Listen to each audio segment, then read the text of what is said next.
Muy buenas tardes, soy la alumna Vargas Barcufane Alondra del segundo ciclo académico, perteneciente al Instituto Superior de Educación Sagrado Corazón de Jesús.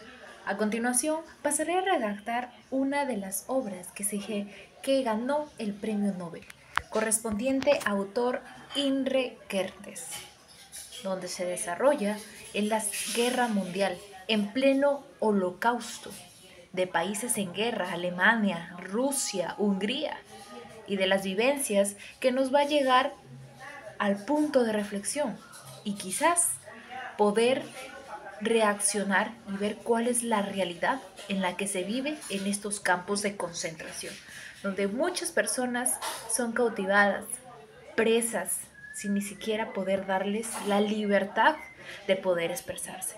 Sin más ni menos, empecemos a redactar. Bueno, todo comienza. El protagonista en sí es Jorge. Jorge, un adolescente de 15 años, quien pasa a vivir estas vivencias. Todo comienza, él escribe una carta de permiso para poder darle a su tutora en la escuela y que le otorgue el permiso porque iba a ir a ayudar a su padre, que le habían otorgado ya el trabajo obligatorio, tan solo por ser judío. Una vez que la profesora le otorgó el permiso, él acude al almacén donde ya tenía el lugar propicio de punto de partida para encontrarse con su papá y su madre política, que era la nueva pareja de su padre. Es así como el día jueves se encuentra con el señor Sutó, que antes había trabajado de administrador en un almacén que tenían al aire libre la familia, bueno, el papá de Jorge, y quien hoy en día era dueño de ese almacén, porque el padre de Jorge le había otorgado eso porque ya no había mucho ingreso y se había ido a la bancarrota total. Pero el señor Sutó, a pesar de que era dueño, no los trataba con inferioridad, a pesar de que ellos eran ya inferiores que él, porque él era dueño de ese almacén. Y así es como empiezan a discutir sobre la garantía de ese almacén, si están de acuerdo o no están de acuerdo. Jorge en su cabeza decía, ¿de qué estarán hablando? Pero más o menos ya se imaginaba cuál era el asunto y el porqué. Al día siguiente, para comprar todos los implementos que su padre necesitaba para ir al campo de trabajo, que era el trabajo obligatorio para los judíos, la esposa, la madrastra de Jorge, el niño y el esposo, que deberían irse a comprar estos implementos y comprar la mochila para estar equipada perfectamente con respecto al trabajo. Ni más ni menos se fueron al día siguiente y a Jorge le parecía un poco raro que vayan los tres. Obviamente porque ellos, como eran judíos, se identificaban por tener acá una estrella de color amarilla.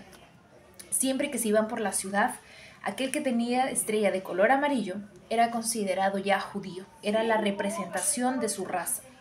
Obviamente que él, a Jorge, como antes se acostumbraba a que su mamá, su papá y él salir a comprar y no le molestaba antes salir con su papá con esa estrella amarilla, pero hoy le molesta porque se va con su madrastra, le incomoda la nueva familia que ha formado, pero obviamente él tenía que respetar lo que el juez había decidido. Y es así como llegan a una tienda. Todas las tiendas que ellos habían entrado para comprar todo el equipamiento estaban repleta de gente. Muy bueno, tenía publicidad. Llega un punto donde no compraron la mochila y había una tienda que vendía especialmente esas mochilas para el trabajo obligatorio de los judíos. Es así como se dan cuenta que esta tienda no tiene tantos clientes como las demás. Entran y se dan cuenta que el tendero, o sea, el señor que los atiende, tiene una estrella amarilla, de color amarilla, perdón. Entonces, es ahí donde se dan cuenta que también es de la raza judía. Entonces, él le dice en qué la puede ayudar. Una mochila, la madrastra toda amable, empática, le habla, ¿no? Entonces el dueño, el tendero, le dice a su hija que le acerque una mochila que se encontraba en el almacén, de hecho, la última, para poder darle al señor. Empezaron a hablar que él ya había estado también en el trabajo obligatorio, le dio algunas recomendaciones de lo que podría llevar, qué alimentos, qué equipaje, y así pasó el tiempo tan rápido que ya llegó la hora de la cena. Se despidieron y es ahí donde el tendero llega a la puerta, los acompaña a la puerta y los despide, ¿no? Y les dice que en otra ocasión habrá oportunidad de atenderlos mejor. Y el padre respondió diciéndole, ojalá sea como tú y yo lo deseamos. Y es así como se despide el tendero judío con el señor que también era judío y que iba a ir al trabajo obligatorio. Llega la hora de la cena y se percata Jorge que en la mesa no se encontraba la porción de pan que se acostumbraba todos los días.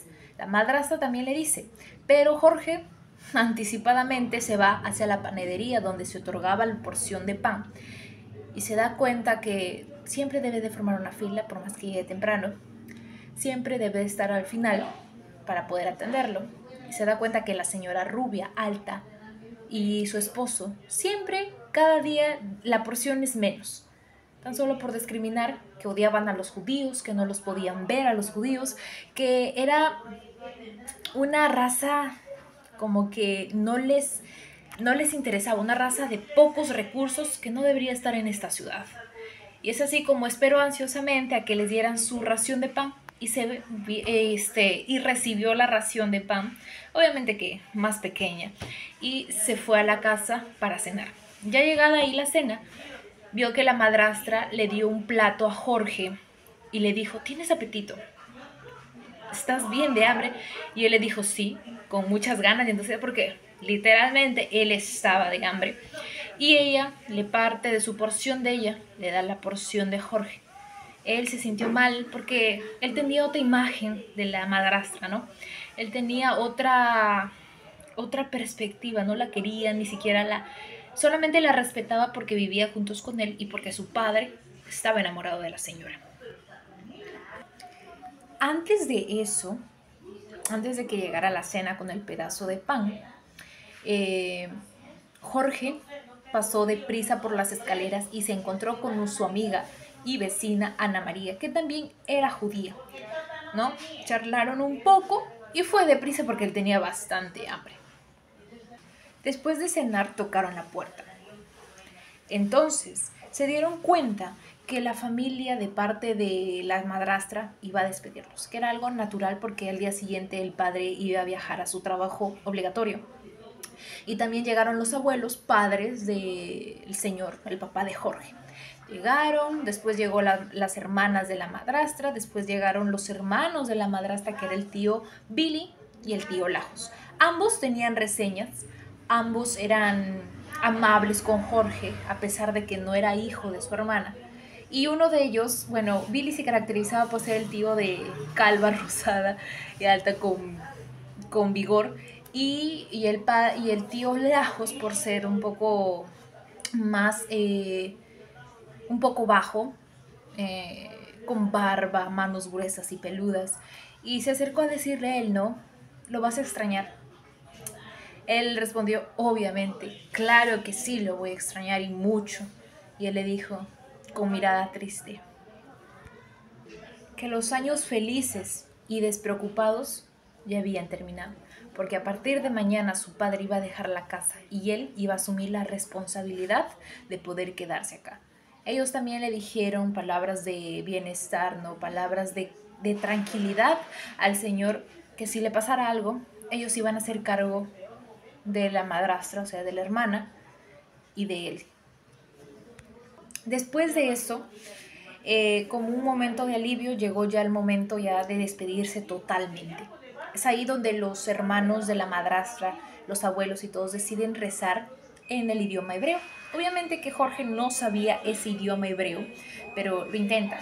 Saber que nunca rezó por su padre lo intriga, lo llena de duda, no está tranquilo su corazón. Entonces él empieza a rezar, a imitar a los demás cómo abrían su boca y pues da la sensación que rezó y él lo apacigua internamente, se siente bien y tranquilo que hizo algo por su padre. Llegó la noche, Se despidieron todos después de haber rezado, después de haber dicho algunas palabras de tranquilidad. Y es ahí donde el padre se acerca a Jorge y lo despide con un beso caluroso y lo estrecha entre sus brazos y le dice que respete y que cuide a su madrastra, ¿no? Que siempre tenga la responsabilidad de poder establecer lazos con ella y que a partir de ahora él estará solo con ella y lo acompañará y que hará lo posible para entenderse con ella y que se cuide muchísimo porque él es la persona que más ama. Jorge se echó a llorar, según él lo recuerda, y así pasó la noche, que al día siguiente, al alba siguiente, ya no vio a su padre. Esa fue la última noche que vio a su padre. Así pasó el tiempo y llegado el verano, ya 2 meses consecutivos después de la partida del padre, llegaban cartas de él diciendo que todo estaba bien, que no se había enfermado y que aparentemente pues la atención que le daban era humana.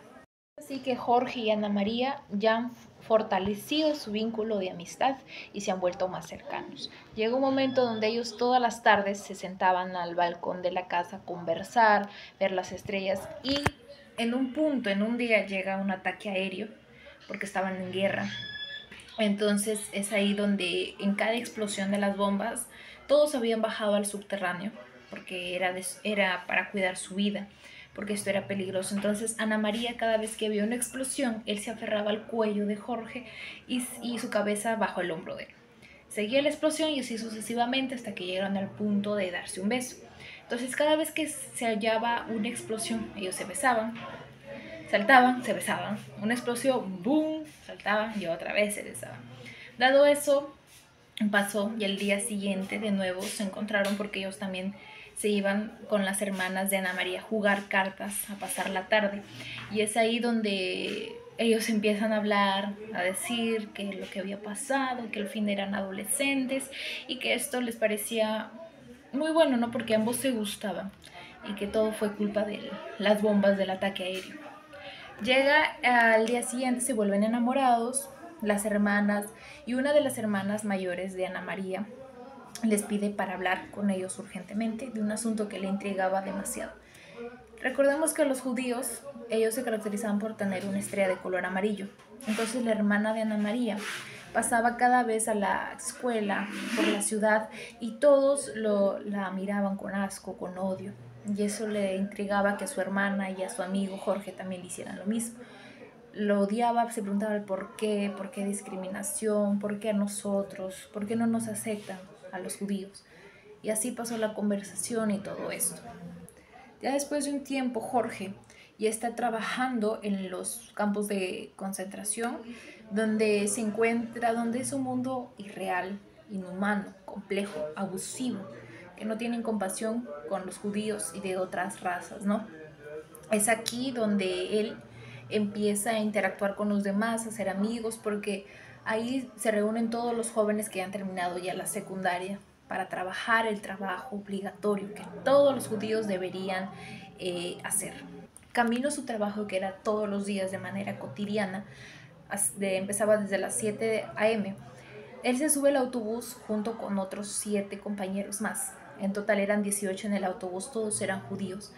Y ve que de repente el chofer frena de golpe el autobús y ve que al frente se encontraba un policía y los detiene y les dice que todos los judíos bajen. Los forma una fila y empieza a verlos, a mirarlos y a jugarse con ellos. Les pide sus papeles, edad y todo.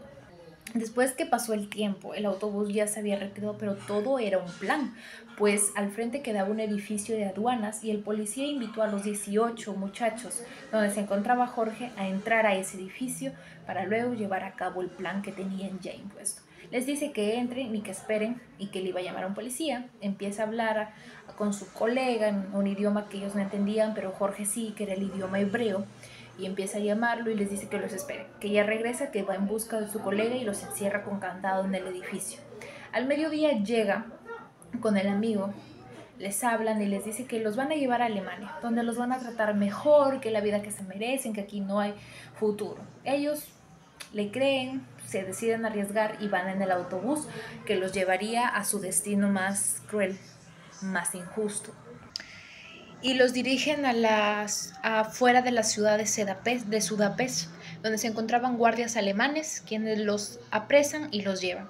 También les dicen que en Alemania los van a tratar mejor, que tendrán trabajos menos forzosos que acá los que tienen, y que solamente 60 personas subirían a ese bus y que llevarían a destino a Alemania. Así que tendrían que llegar temprano. Él conversa con sus compañeros, deciden arriesgarse y al día sí. Y bueno, y en ese momento, minutos más tarde, llega el autobús y se suben 60 personas contando los 18 que eran con él. Se suben y van hacia la ciudad de Malán. De camino a la ciudad de Malán existe un determinado tiempo, 7 días. En esos 7 días los insumos empiezan a acabarse. Aquellos viajeros de los 60 bajaron y algunos murieron. ¿Qué me refiero con que bajaron? Disminuyeron la cantidad de viajeros, pues algunos murieron por sed, por alimento y algunos no aguantaron la fatiga del viaje. Donde ya llegan a la ciudad de Malán, bueno, obviamente que los 60 no, y sale un guardián vestido a rayas, tipo guardián, porque en realidad era un preso, pero se encargaba de poder vigilar o de recibir a los nuevos judíos que llegaban, a los nuevos reclutas. Es así donde él le pregunta a Jorge, no se acerca y le dice, ¿cuántos años tienes? Y él le dice 15 años. Entonces él le dice, no, tienes que decir que tienes una edad de 16 o mayor a 16 y dile a tus demás amigos también, porque si no, no los aceptarán y no les darán ese trabajo menos laborioso. Y es así como Jorge decide informarles a los demás compañeros que digan mayor de 16 o 16 para que los puedan aceptar, si no, los regresaban. Ya formadas las filas para poder el médico revisarlos. El médico era de origen alemán, buen parecido, galán y elegante. Entonces él empieza a revisar a cada uno y formó 2 filas, uno a la derecha y uno a la izquierda. Entonces llegó el momento de Jorge y le dice, ¿cuántos años tienes tú? Y él le dice 16, señor. Pero el médico suele tener una duda y le dice, ¿tú de 16? Bueno, no pareces. Pero Jorge lo convence y le dice, no parezco 16, pero lo tengo, pero estoy en buen estado para poder trabajar, señor. Lo convence y lo pone del lado izquierdo. Entonces, ya terminada la revisión general, formada las 2 filas de izquierda a derecha, manda a los soldados, les dice que a los que están en la derecha, que los lleven a las duchas especiales. Pero no eran especiales porque ahí los mandaban a los soldados desnudos para que se metan donde eran los cuartos de gas y los iban a incinerar vivos, los iban a quemar vivos. Y los que estaban en la fila izquierda, ellos iban a quedar a trabajar, pero un trabajo forzoso, demasiado cruel y de supervivencia humana, donde se encontraba Jorge, el protagonista de esta obra. Y es así como en la fila izquierda ya los guardianes lo dirigen para su trabajo, donde van a trabajar el lugar. Y ellos ven a lo lejos un tanque de agua potable. De agua no potable, perdón, que decía, pero ellos no aguantaban la sed. Recordemos que ellos ya tenían varios días sin comer, que habían sobrevivido de esos 7 días sin comer y sin sed. Entonces bebieron del agua desesperados, sedientos. Algunos, bueno, saciaron su sed y otros sí les dio dolor de estómago porque cuando ellos empezaron a tomar estaba tapada agua con residuos químicos, agua con residuos industriales. Obviamente que estaba contaminada y no era para el consumo humano, pero algunos estaban sedientos de sed, bebieron, saciaron y otros sí les dio enfermedades estomacales, ¿no? Y así es como pasó el primer día. Comenzó un nuevo día del supuesto trabajo no forzoso, un trabajo que entristece muchas veces, ¿no? El desayuno, el alimento de estos presos era, en el desayuno una taza de café, en el almuerzo un plato de sopa y a veces les daban un pedazo de pan y en la cena una taza de café, solamente para poder sobrevivir y seguir trabajando. Eso era el alimento humano para poder darles a los presos. Debido a esto, Jorge y sus demás compañeros no les gustaba el trato que les daban. Lo que le habían prometido era mentira. Entonces él empieza a ver todo, a calificar todo, a ver todo: tiempo, tamaño de la cuchara, el movimiento de los guardias, el horario de ellos mismos. Todo empieza a calificar, a analizar, a mirar.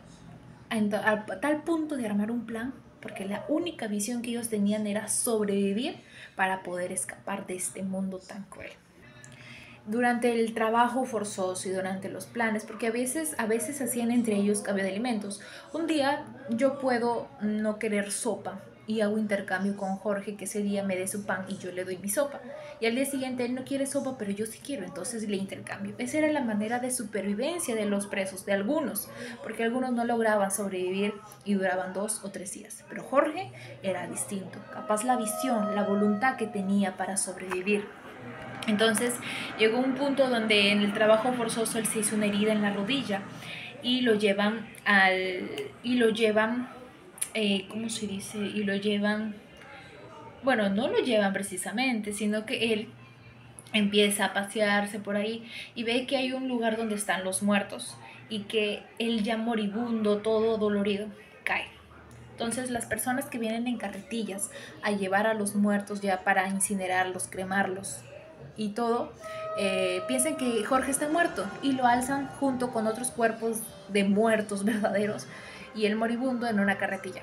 Pero Jorge se levanta a protestar. Yo sigo vivo, quiero libertad, quiero justicia. Entonces los que estaban a cargo de llevar a los muertos les dice, todavía sigues vivo, vamos a llevarte a otro sitio. Lo llevan a un lugar que él no conocía, que quedaba atrás de la fábrica. Un lugar donde lo atendieron bien, le dieron sus alimentos, le curaron la herida. Literalmente era un paraíso dentro de ese infierno. Es ahí donde conoce a un nuevo amigo, a un amigo polaco, quien en su travesía durante esta vivencia lo ayuda. ¿Y cómo? Amigo, el médico polaco le dice que le sorprendía que él haya sobrevivido a varios días con esa herida y que un judío como él haya tenido la voluntad de poder vivir en ese infierno, ¿no? Ya que cuando los llevaban a esa fábrica, detrás de la fábrica donde él estaba, donde los trataban bien, era para poder practicar con los moribundos o con las personas heridas, con su cuerpo, experimentar para hallar la cura, cómo era el sistema inmunológico, qué enfermedades se puede contraer, si es contagioso o no lo es. En cambio, cuando esto pasó, su amigo polaco, cada vez que llegaba más, el médico preguntaba por él. ¿Qué es lo que pasaba con el muchacho que tenía herida en la rodilla? Quiero llevarlo para saber cómo se ha curado, cuál es el avance del sistema inmunológico. Pero el médico, como se había hecho amigo de Jorge, el amigo polaco, lo empieza a envolver con una sábana y le hace pasar que acá no está y se lo llevan a otra persona. Y es así como dentro de esa fábrica él se entera que su amigo polaco y otros médicos de Hungría, alemanes, de rusos, y empiezan a hacer una trifulca, que están armando un plan para poder salir, para salir libres, y protegen a Jorge porque él había mostrado valentía e inteligencia. Entonces es así como en un día el médico llega ya como no recordaba mucho el rostro de Jorge, le dice, quiero llevarle a ese muchacho que estaba herido de la rodilla o de la cintura, pero quiero que me lo den ya. Y justamente un día antes había llegado un joven de Rusia, ya mal herido, moribundo, que estaba con una bala. Entonces se lo dan pasar por el joven que había venido mal de la rodilla, que era Jorge, por este joven ruso, ¿no? Y es así como pasa y el joven polaco, amigo de Jorge, logra salvarlo.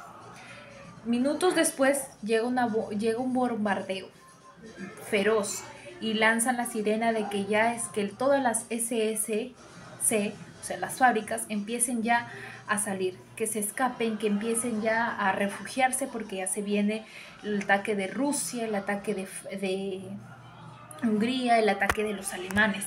Es así donde ellos empiezan ya a distribuirse y el joven polaco, el médico, junto con los demás, entregan fósiles y empiezan a gritar ¡viva Francia! ¡Viva Rusia! ¡Viva Alemania! ¡Viva los países húngaros! ¿No? Recordemos que están en la época de Holocausto, en la Guerra Mundial, donde se están enfrentando países, ¿no? Las uniones soviéticas. Es así donde ellos están libres. Su amistad ayudó y se separaron, pero lograron salir sanos, vivos. Y es así como Jorge y otros amigos se van en un autobús y deciden regresar a Sudapest. ya bajando del autobús, en este transcurso, él recuerda todo lo que había vivido, salió de ese infierno. Se encuentra con un anciano y el anciano ve que es un líder entusiasta que anima a los demás a pesar de este infierno. Le da consejos, les dice, ¿no?, que esto, que valga la pena para poder reflexionar, para poder saber quiénes son nuestros enemigos. Y es así cuando ya bajan del autobús, a Jorge le tocan por la espalda. ¿Y quién es? Es un joven, bueno, es un adulto. Y le dice, te veo con un vestido a rayas.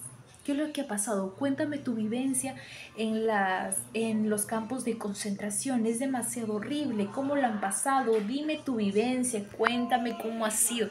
Y él dice, pero estoy cansado. No quiero hablar porque recordar es volver a ese infierno. Y yo no quiero hacerlo. Solamente te digo que todo es contado. Todo el tiempo es así exacto para todos los guardianes. El alimento, todo. Y él dijo, pero yo soy reportero, me interesa saberlo. Podemos ganar dinero tú y yo juntos. Me encantaría saber la vivencia y la realidad que se vive en estos campos de concentración, la explotación y la realidad que se vive en esto, porque no es justo para la vivencia humana. La explotación que hacen con ustedes los presos, los judíos. Entonces, él decide no darle más información, pero el periodista testarudo le entrega una tarjeta y le dice que si desea hablarlo, que se comunique con él. Él le recibe la tarjeta y sin más que decir va de regreso a la ciudad, ¿no?, de Sudapest, a su casa, y ve que su madrastra no estaba. Y él empieza a preguntar por los vecinos, mi madrastra no está, ya se casó. Y él pregunta, ¿con quién? Pues se casó con el señor Suto. Recordemos que él era el dueño ya del almacén antiguo de que tenían ellos como familia, ¿no? Pero al ver que su único hijo, bueno, hijastro, ya no estaba con él y ya había pasado mucho tiempo que los alemanes lo habían secuestrado, bueno, los guardianes alemanes lo habían secuestrado, pues pensaba que estaba muerto, pero no era así. Y ella, en fin de escapar, de poder sobrevivir, se casa con la propuesta que le dio el señor Suto. También pregunta por Ana María y pregunta que si su madre biológica había venido a verlo. Los vecinos le dicen que sí, que se había dejado dirección su madre biológica y aquí estaba. Le dieron la dirección y preguntó por Ana María. Le dijeron qué había pasado con ella porque él volvió y no la encontró. Y los vecinos le entregaron una carta que había dejado Ana María. Y es así como él empieza a leer la carta y sale en camino a buscar a su madre. Y pues por deducción, ¿no?, en el transcurso de la obra, empieza a leer la carta, a analizar, a recordarlo todo. Y es así como termina, ¿no?, la obra. Se dice que él fue en busca de su madre y en busca también de Ana María. La obra, ¿por qué se llama Sin Destino? Porque él no escribió su destino, pero fue libre. Fue su destino quien lo puso en ese camino de poder vivir esas vivencias crueles. Sin destino, porque por más que se pongan asuntos, frustraciones, pruebas que hicieron que Jorge viviera su realidad, viviera esas necesidades precarias, es la explotación, la actitud inhumana de aquellos que los trataron mal como animales siendo humanos, la discriminación, sin destino, porque le dio la libertad de poder expresarse al final, ¿no?, de poder salir libre, porque él no escribió su destino, él no escribió irse a servir a esa prisión, a esos campos de concentración. Él no escribió pasar por todas esas vivencias. Eso fue la obra, Sin Destino. Y bueno, muchas gracias por su atención.